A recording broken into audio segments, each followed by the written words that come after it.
Hey guys, welcome back to my channel. If you're new to my channel, we shape and polish gemstones using a dremel. If that's something that interests you, please consider subscribing. Today we're going to be working on some Oregon sunstone. As you can see, this first one here is pretty clean, ready to be shaped, and it's already pretty much a rhombus. It is 4.06 carats at this point.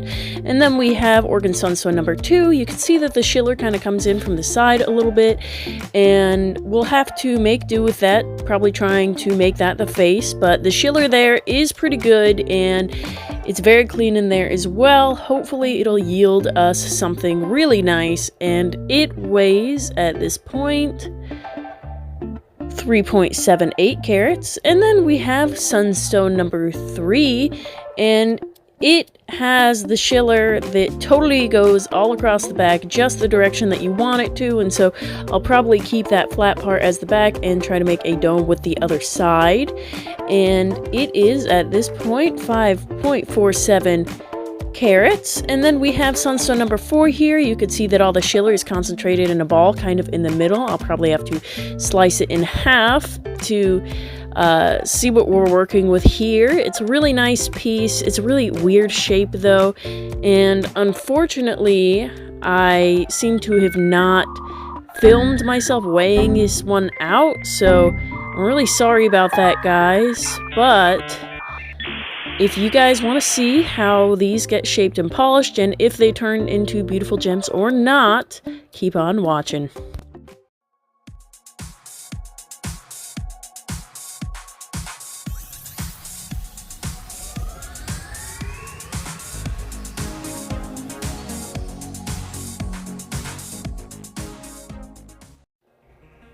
So starting out here, I am using my diamond sintered slicing bit here because it's the coarsest one that I have.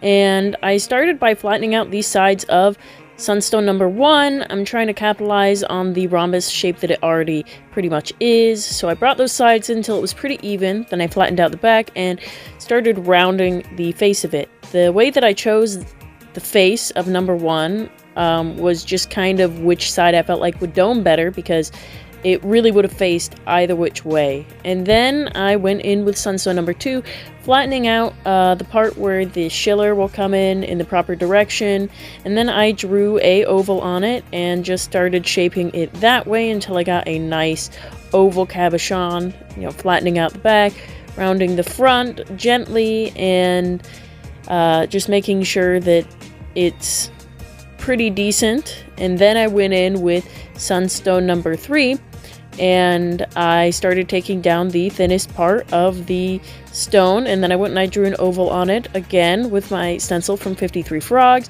and I brought in that tip all the way in so that it had the highest potential of a dome.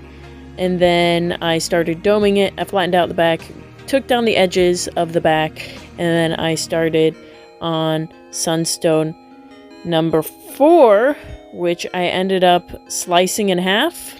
And once it was sliced, I was left with 2 pieces, one of which was not very schillery at all. As you can see here, there's like a couple of sparkles in it, but nothing too crazy. And then this side ended up with all of the schiller. So we will focus on this piece, and the other piece I will probably use for triplet making down the line.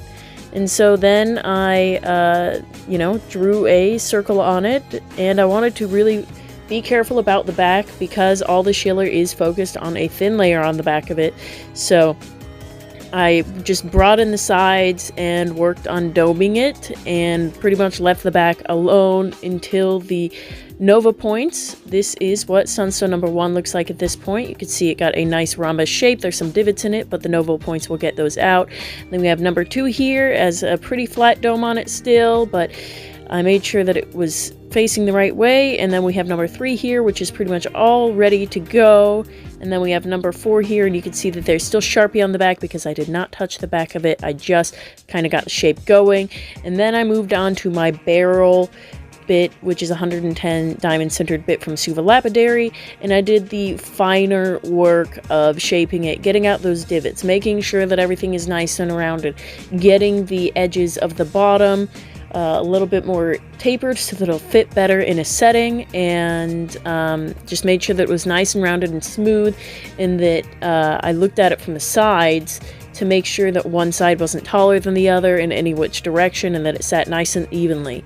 And so this is what we have at this point, and you can see how it's a pretty smooth shape at this point, but not at all polished, and it is at 2.04 carats. And then we have Sunstone number 2 here, and now it's just a really great cabochon shape, and it is at 1.75 carats. And then we have number 3 here, just a little bit of fine tuning on it, and I got the back looking a little bit better, and it is at 2.09 carats at this point. And then we have number 3 here, and you can see I still didn't really touch the back with this bit because I wanted to focus on the back on the Nova points just to be careful, and it at this point is 2.01 carats. Now moving on to the Nova points, the first 2 Nova points will help you get a little bit of a better shape. If you have a little bump or nick here and there, the first 2 will help you smooth those out and get a nice surface on it, and then the last 2 will help you get to your pre-polish and kind of get a rough idea of what you'll be working with later on when you have a finished product. Now, something that I will say that I noticed about Oregon Sunstone versus the Tanzanian stuff that I've been working on is that the Oregon Sunstone doesn't have that thing where with the Tanzanian stuff you'll have the inclusions will kind of break through the surface of the stone a little bit and leave divots in it, and the Oregon Sunstone, at least in this particular experience, did not do that. So all the stones got a really good polish. I didn't have to like micromanage the surface of it so much on the Nova points as I do with other things, but you do still want to make sure that all the scratches are out of it. Since this kind of material has such high clarity, you will see any scratches in it through the back of it. So if you get the front fully polished but the back only gets a pseudo polish, it will be a bit noticeable. So if you are going to go down that route and you are going to only Nova point the back of the stone, take your time on the Nova points to make sure that you do get the best polish you can from the Nova points, because when you go through the polishing paste that I work with, it gives you a little bit of a leeway. If you didn't do the best job on the Nova points, it can make up for it just by spending a little bit of extra time on the first couple of polishing pastes. But if you're going to dop your stones and you're not going to use the polishing paste on the back, something to keep in mind is that those scratches will be very apparent, and you will want to make sure that it is totally out of there. But that being said, I do love the clarity of this material. It's really interesting. It's different than the other sunstones that I've worked with, which is pretty cool. It's so awesome to me, just the variety that you get in sunstones all over the world, and just how different they can be from each other. Is pretty cool stuff, and it keeps it pretty entertaining, and it was pretty awesome working with this material, and it's just every material is a little different. So here I have the stones after the Nova points. You can see the polish going on here and how refined the shape is at this point, and they're looking pretty good. Number 1 weighs 1.76 carats at this point. We got number 2 here.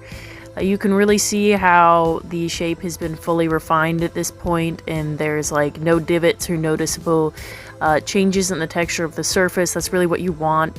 And then it is at 1.61 carats at this point. And then we have number 3, which is nice and long. It has those like kind of orange looking scratches in it, but I'm pretty sure they're super healed up. They don't look like cracks. It just looks like something in the stone.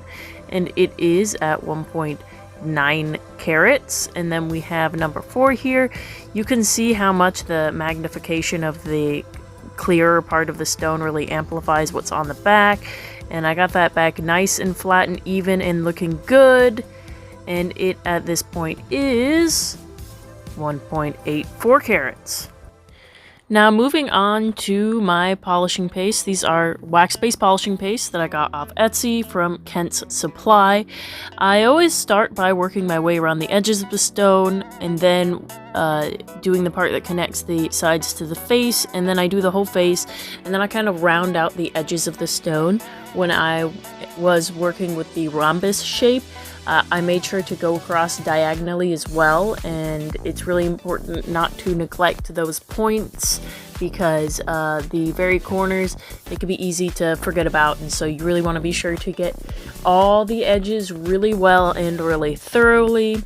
And I did dop these with dopping wax that I got from 53 Frogs as well. The sticks that I'm using are shish kebab skewers from my local grocery store, because why not? I mean, I'm all about just using materials that you'll already have on hand anyways, and I like to grill, and so I have the skewers. You can just keep using them over and over again, and if you are somebody who wants proper dopping sticks, you totally can do that, but I am very happy with the skewers that I get from my local grocery store. Also, sometimes I'll use like incense sticks as the dopping sticks for like really small stones, because it won't like come up around the edges of the stone and you won't be grinding down the wood, because sometimes you will end up grinding off the wax and going down to the wood, and it's really important to try to avoid the wax. The wax can gunk up your tips, so you do want to think about that. Also, as I'm working through the paste, I will wipe off the stones on my pants or cloth that I have nearby and check the surface to make sure that it at least look better than the last. When you get to a certain point with these, it'll just look pretty good, but you still want to check and make sure that you got it all done. And then I just threw these dopping sticks in the freezer for a minute after we're all done, and then I just popped them off, scraped off all the wax with my fingernails, and it looks great.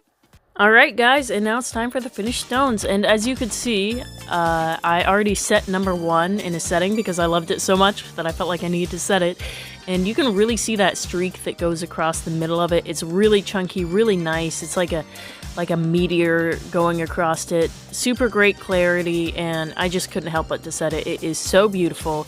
But when I set it, I didn't weigh it out first, so I'm just gonna weigh a exact same kind of setting that it's in, and then weigh it, and it is at 1.53 carats.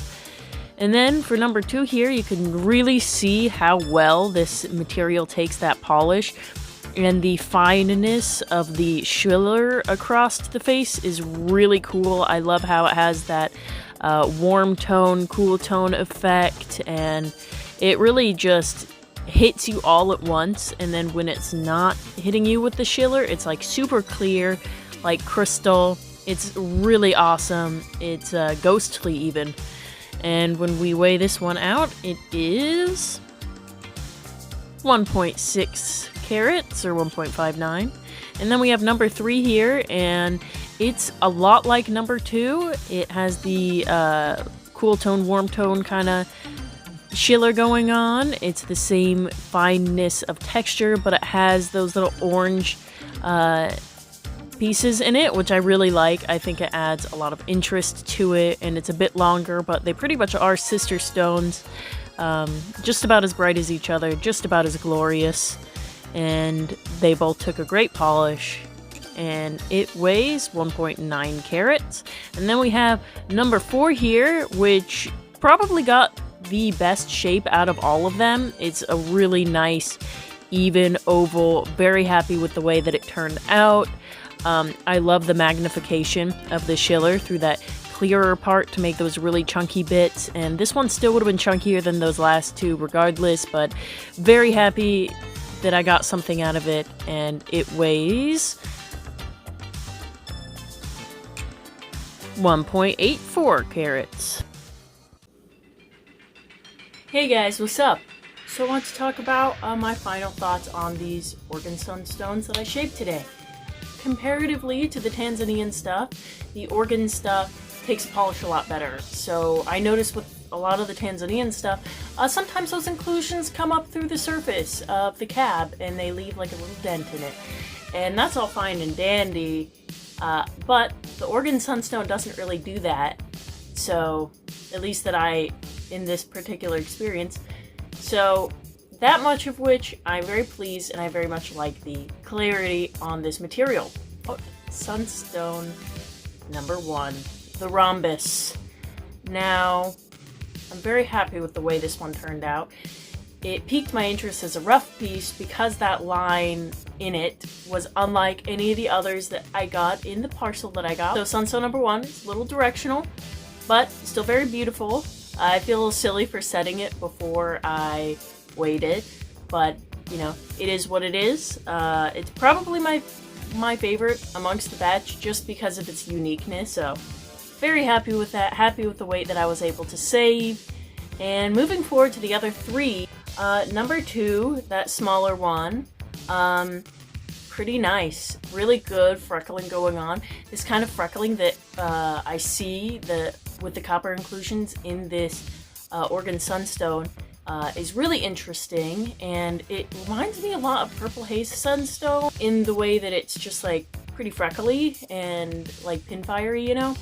And I like that freckly pinfirey kind of a look, so big appreciation for that kind of look, and it fits a setting. My favorite part about Sunstone number 1 is the line in it and how bright the reflection on the inclusion is, and also I love the clarity in the rest of it. My favorite thing about Sunstone number 2 is just how consistent the inclusions are, and how it's just like a really nice wash of pinfire all across the face. Sunstone number 3, the long one. I really like it. It's a lot like number 2, but it has that like orange kind of line running in it, which it, you know, it adds interest. I really like it still. I think that it's a keeper. It doesn't fit any settings that I have, but I can very easily get a setting to fit it, so very happy with it. My favorite part of that one is the little orange line that runs in it. For number 4, Sunstone number 4, as you guys saw, that's the one that I cut it in half, and so the other half of that I set aside and I put it with my triplet making material. So always uses, always things that you could do to make things work, and sometimes you just gotta get creative, and that's the funnest part of it, is getting creative and feeling like you've accomplished something, you know? And today I do feel like I really accomplished something.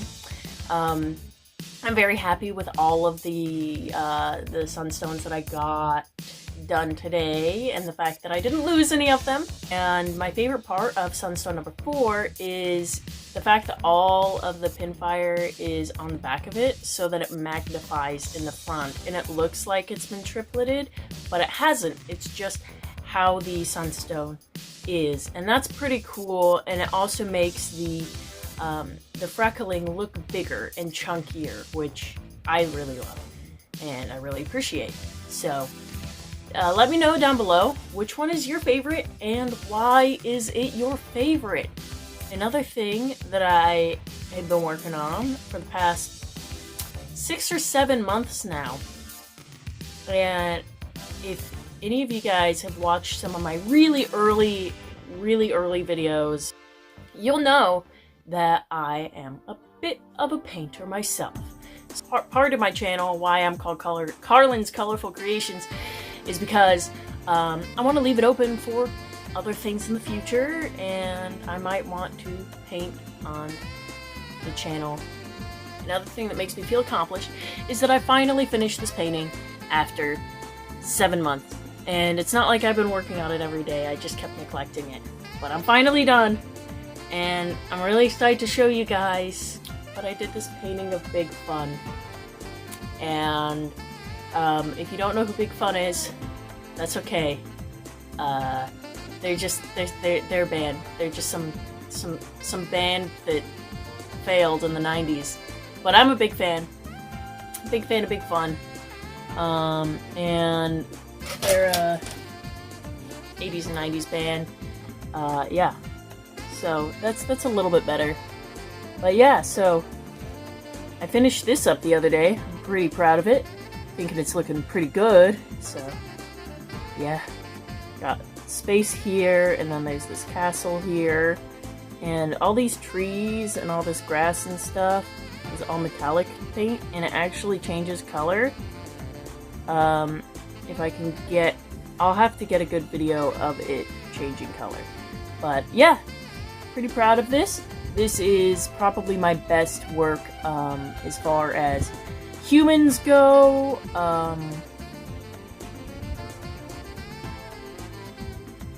This is Phil Creswick, and then you have Mark Gillespie and Jason John. Jason John went on to manage the Spice Girls. Mark Gillespie, I don't know what happened to Mark Gillespie. He kind of dropped off. I'm Phil Creswick, who has been in some hot water lately. But very proud of this. Spent a long time on it. My favorite part of this painting is Phil's cheek. Right here on his cheek. That was really hard for me to do. So I'm pretty proud of myself. Let me know if you guys like it. But thank you for watching this far if you have. If you are still watching, you're freaking awesome. You may as well like the video and subscribe. And I'll see you guys next time that I post a video. I've got a parcel of Ethiopian opal here. Let me know in the comment section below how many carats you think it is to enter. I will reach out to the winners, and you can also figure out if you won through my next video. Enter as many times as you want. Same thing with the sunstone here. Just tell me how many carats you think it weighs. And thank you guys so much for 800 subscribers. I really appreciate all of your support helping me get to this point. I wasn't sure if I would, but you guys know that I really like to give back to you guys, to, you know, help you guys out, because you help me out by sharing my videos. And the next giveaway will be at 900 subscribers, and then we'll have our big 1,000 subscriber giveaway. And then we have a piece of labradorite here. And same thing, let me know how much you think it weighs. This is the first time I'm giving away a piece of labradorite on my channel for giveaways. This is one of the nicest pieces that I have, and I really hope that you guys will try to enter my giveaway. And like I said before, let me know as many times as you want. Guess as many times as you want. Any comments always help my channel, so I don't even care if you spam it. And thank you to everyone who entered, and best of luck to all of you. And you guys are freaking awesome. Thank you guys so much for watching this far in the video. I really appreciate it. If you are still watching, please give this video a thumbs up. Let the algorithm know that it's been enjoyable. Subscribe to the channel if you're not already. I know over 70% of you aren't. If you have anything to say other than the giveaway, please leave a comment. I love all the comments I can get. Share this video with a friend, even if you only have one friend to share this with. And I'll see you guys next time that I post a video. Later!